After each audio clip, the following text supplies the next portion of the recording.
અમેરિકામાં પરસેવો પાડીને કમાયેલા તમારા ડોલર જ્યારે તમારા જ પરિવારના ભલાને બદલે સાત સમંદર પાર નિર્દોષોના લોહી વહાવવા માટે વપરાય ત્યારે તમારા દિલ પર શું વીતતી હશે?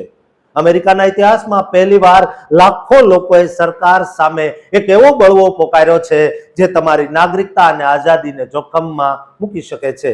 શું આ દેશ પ્રેમ છે કે વિનાશનું આમંત્રણ? આ ટેક્સ સ્ટ્રાઇક પાછળનું ભયાનક સત્ય જાણીને તમે ચોક્કસ સ્તબ્ધ થઈ જશો. અત્યારે અમેરિકાના રાજકારણ અને અર્થતંત્રમાં એક એવો ભયાનક ભૂકંપ આવ્યો છે જેની અસરો સાત સમંદર પાર ભારત સુધી પણ વર્તાઈ શકે છે.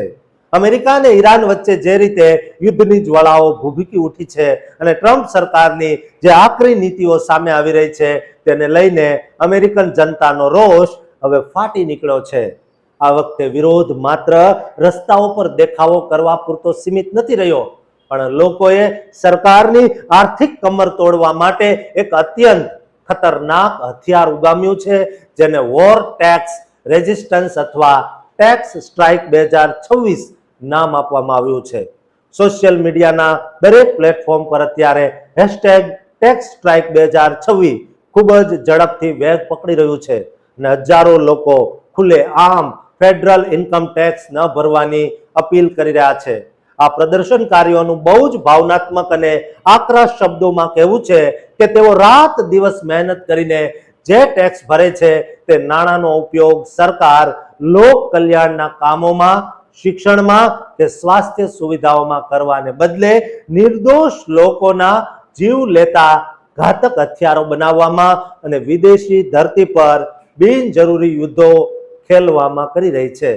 આ દેશના નાગરિકોનું માનવું છે કે તેમના પરસેવાની કમાણી કોઈના લોહીથી ખરડાય તેમને તે જરાય મંજૂર નથી અને એટલે જ તેઓએ નક્કી કર્યું છે કે જ્યાં સુધી આ યુદ્ધ અટકશે નહીં ત્યાં સુધી તેઓ સરકારને ટેક્સનો એક પણ ડોલર આપશે નહીં. આ આંદોલને અત્યારે અમેરિકામાં દરેક રાજ્યમાં એક નવી ચર્ચા જગાવી દીધી છે. ખાસ કરીને મધ્યમ વર્ગના લોકો આ અભિયાનમાં બહુ મોટી સંખ્યામાં જોડાઈ રહ્યા છે, પણ બીજી તરફ કાયદાના નિષ્ણાતો અને લીગલ એક્સપર્ટે એક બહુ જ ગંભીર અને ડરામણી ચેતવણી આપી દીધી છે. નિષ્ણાતોનું કહેવું છે કે ભાવનાઓમાં વહીને ટેક્સ ન ભરવો એ અમેરિકાના કાયદા મુજબ એક અત્યંત ગંભીર ગુનો માનવામાં આવે છે. જો તમે જાણી જોઈને ટેક્સ નથી ભરતા તો સરકાર તમારા પર બહુ મોટો નાણાકીય દંડ લગાવી શકે છે, તમારી મિલકતો જપ્ત થઈ શકે છે અને સૌથી વધુ ચોંકાવનારી વાત એ છે કે સરકાર તમારો પાસપોર્ટ પણ રદ કરી શકે છે, જેના કારણે તમે અમેરિકાની બહાર ક્યાંય જઈ શકશો નહીં. એટલું જ નહીં પણ આ ગુના બદલ તમારે જેલની હવા પણ ખાવી પડી શકે છે. આ એક એવી લડાઈ છે જેમાં જીત કરતા હારની શક્યતા વધુ દેખાઈ રહી છે, કારણ કે અમેરિકાની ટેક્સ સિસ્ટમ બહુ જ કડક છે અને તે કોઈને પણ છોડતી નથી. ખાસ કરીને ત્યાં વસતા આપણા ભારતીય અને ગુજરાતી ભાઈ બહેનો જેઓ વર્ષોની મહેનત પછી ત્યાં સેટલ થયા છે તેમના માટે આ અભિયાનમાં જોડાવું બહુ જ જોખમી સાબિત થઈ શકે છે. જો તમારી ટેક્સ હિસ્ટ્રી ખરાબ થશે તો ભવિષ્યમાં ગ્રીન કાર્ડ કે સિટીઝનશીપ મેળવવામાં પણ બહુ મોટી કાનૂની અડચણો આવી શકે છે. આ ટેક્સ સ્ટ્રાઇક એ માત્ર સરકાર સામેનો વિરોધ નથી, પણ એક સામાન્ય નાગરિકના જીવન અને તેની સુરક્ષા સાથે જોડાયેલો બહુ મોટો જુગાર છે. લોકો અત્યારે યુદ્ધના વિરોધમાં બહુ જ ઇમોશનલ થઈને આ નિર્ણયો લઈ રહ્યા છે, પણ તેમની પાછળની કાયદાકીય અસરો બહુ જ ભયાનક હોઈ શકે છે.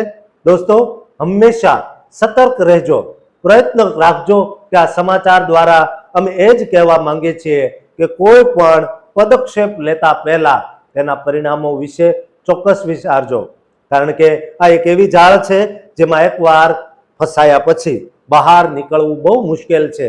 અમેરિકામાં અત્યારે જે રીતે આ વિરોધ વંટોળ વેગ પકડી રહ્યો છે તે જોતા આવનારા દિવસોમાં સરકાર આ આંદોલનકારીઓ સામે કેવા કડક પગલાં લેશે તેના પર આખી દુનિયાની નજર ટકેલી છે. આ યુદ્ધ અને ટેક્સની લડાઈમાં સામાન્ય નાગરિકના હિતોનું શું થશે તે તો સમય જ બતાવશે, પણ હાલ પૂરતું તો અમેરિકામાં રહો છો અને અમેરિકાના કાયદા અને વિરોધ વચ્ચે એક મોટી જંગ છેડાઈ ચૂકી છે. તેની સીધી અસર દેશના અર્થતંત્ર પર પણ જોવા મળી રહી છે અને તે ખરેખર ચિંતાનો વિષય છે.